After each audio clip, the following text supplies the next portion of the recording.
Hi, welcome back everyone. I haven't really was able to play a lot during the league start, so here's my late video of my current character.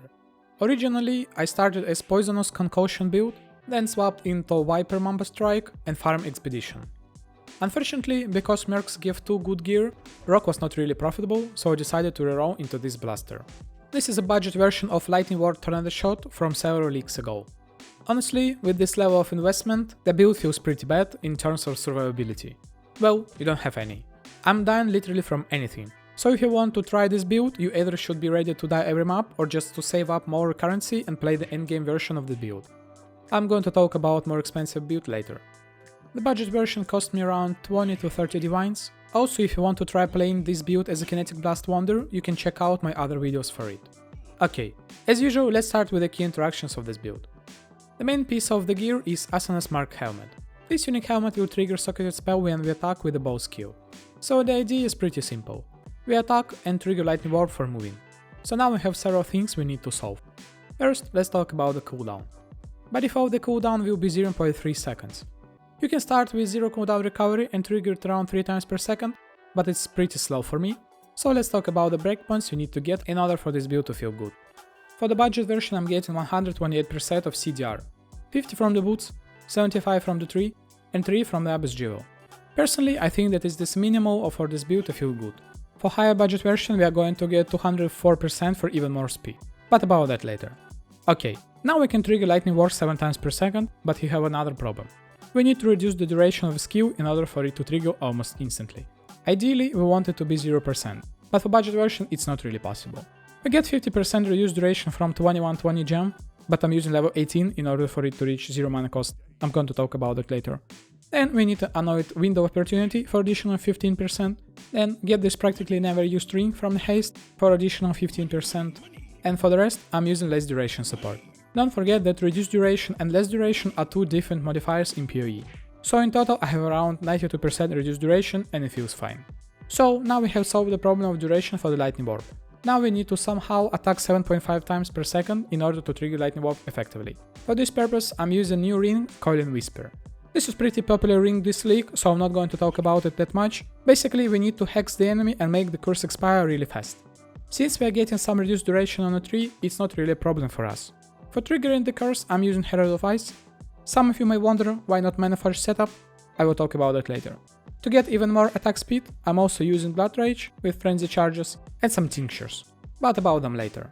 Okay, now we have reduced the cooldown and duration of the warp, solved the attack speed problem, and now we have another, and it's pretty big. Since we are attacking and triggering the skill so fast, we have an insane level of mana consumption. Since GGG removed Manacost Flask Craft, reducing skill cost become a bit harder. It would be ideal to reduce mana cost to 0, so we can don't worry about mana cost and no region maps. To get the mana cost as low as possible, I'm using combination of Amulet with -10 to mana cost. You can get it from Unveiling Everyon Amulets. I just bought it from the trade. And then you need Catalyst to get to -12 to mana cost. Also I'm using crafted mana cost on a ring. And of course use some Catalyst as well. But those 2 items are not enough.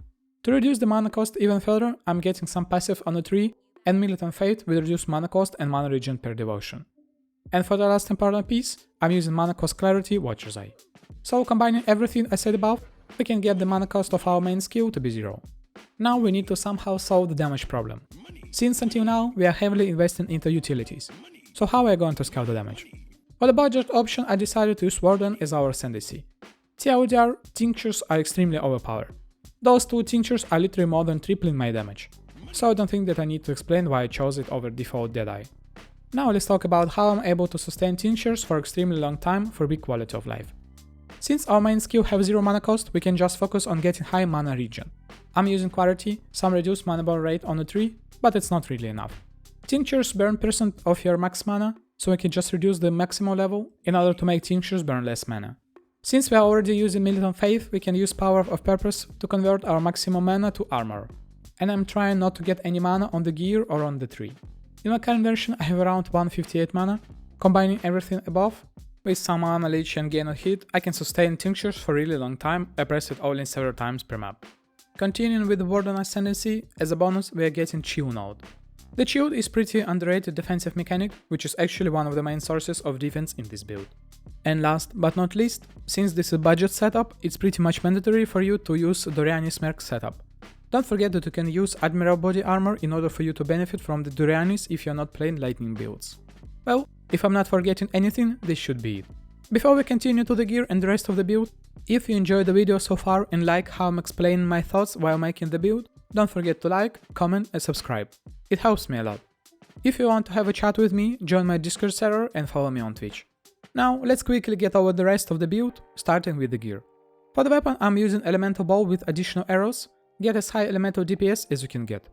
For the helmet, obviously Azanas mark, you can get +2 level of lightning gems in order for you to reduce the duration of lightning warp even further.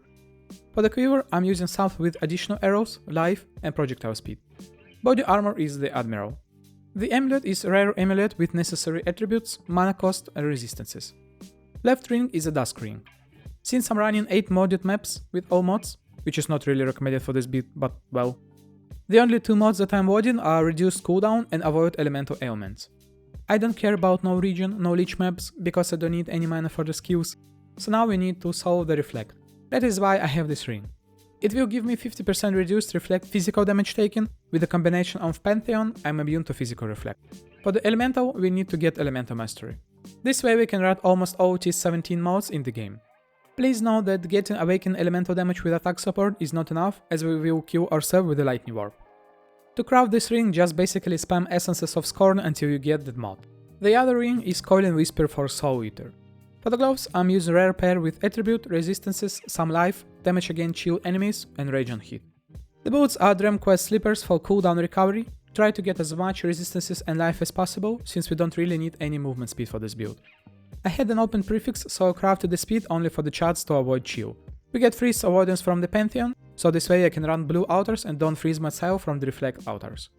And for the last piece of the gear, rare Stygian Wise with a lot of resistance and life. Then I'm socking a CDR and phase on Q with Abyss Jewel in it.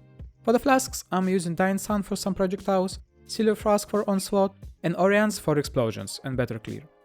And 2 Tinctures with critical strike, attack speed and elemental penetration mods. Moving forward to the tree and the jewels. This is pretty much default Warden Ranger tree, so I'm not going to talk much about it.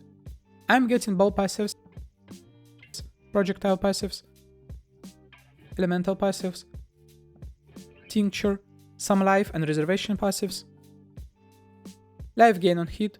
With the amount of projectiles we have, it will heal us to full pretty much instantly, and necessary cooldown recovery passives with +1 to maximum curse. Please note that since PvP doesn't support runes yet, this mastery should be Rune Guard of the Warp for increased duration of the buffs. For large cluster, I'm using Bow Cluster with martial powers and Feed the Fury passives. For the medium, I'm using 2 projectile clusters, one with Streamline and Aerodynamics and the other one with Repeater and Streamline. Then Militant Faith with Mana Cost and Mana Regen per devotion, and Avarice in order to get the Power of Purpose notable. Please make sure it's not changing any useful passives on the tree. Unnatural Instinct in this slot for some good passives, Watchers with Mana Cost Clarity and 2 Abyss Jewels. If you have more money, you can get Forbidden Sand in those 2 slots with something like Ricochet, Avatar of the Wilds or anything you want. Now let's move to the gems. In the helmet I have level 18 Lightning Ward setup linked with less duration and power charge on crit and haste. I need level 18 in order to have 0 mana cost in my current setup. Then for the main setup I'm using Scourge Arrow of Menace or Tornado Shot. Tornado Shot has much more single target damage, but the Scourge Arrow has better clear. For the suburbs I'm using elemental damage with attacks, increased critical damage, Trinity, increased critical strikes and chain. For triggering hexes I'm using Herald of Ice linked with level 1 Tempered Chains, Hex Touch support and less duration. This works really good for clearing. But if you want to try kill the boss of the map without soul stacks, you can swap Herald of Ice with Bladefall. Then Immortal Call, cast 1 damage setup taken, and Herald of Ash. Mark on hit Sniper Mark, and Portal. In the boots, rest of the auras, Precision and Clarity linked with Arrogance, and Blood Rage for Frenzy generation. Well, this is it when it comes to the build. It's one of the best map blasters out there, but honestly, with my current level of investments, it's really hard to play it. I'm dying almost every map, so I would not really recommend playing this version and save up strafe for the high budget version. I'm not going to explain in details high budget version. If you have that much money, you should be able to get the build just from the POB. Basically, TLDR, we get 204% of CDR and 10.1 attack speed. Then get Physical Bow with conversion to Cold, Mage Blood, clusters, and so on. If you're interested, check out the POB in the description. I might play this version later this league, but now I don't have any currency and I'm too tired of dying every single map, so I'm going to roll to the next build for now, so stay tuned. If you like the build, don't forget to like and subscribe, and don't forget to follow me on Twitch, as I'll be trying to stream. If you want to support me financially, there are links in the description below. And I'll see you in the next one. Bye!